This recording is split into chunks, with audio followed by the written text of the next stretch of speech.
حضرت ابو بکر صدیق رضی اللہ تعالی عنہ، ان کا اصل نام عبداللہ تھا، لیکن نام کی بجائے اپنے لقب سے بہت زیادہ مشہور ہوئے۔ ابو بکر ان کا لقب تھا، صدیق بھی ان کا لقب تھا، اور ان کا ایک لقب عتیق بھی تھا۔ عتیق کا مطلب ہے آزاد کیا ہوا، عتق سے نکلا ہے۔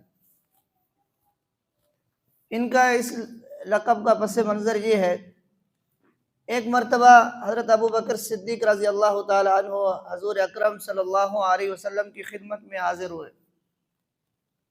امام ترمذی نے اس حدیث کو نقل کیا۔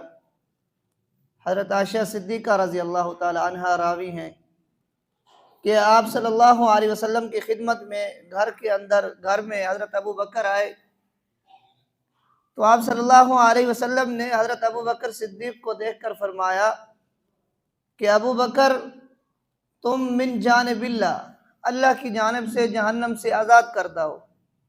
خوشخبری سنائی۔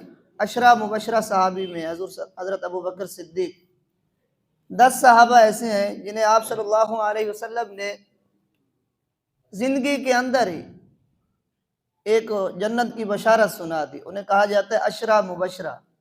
عشرہ مطلب 10 اور مبشرہ مطلب جنہیں جنت کی خوشخبری سنائی اور حضور صلی اللہ علیہ وسلم نے سنائی۔ حضرت ابو بکر صدیق انہی میں سے ہیں۔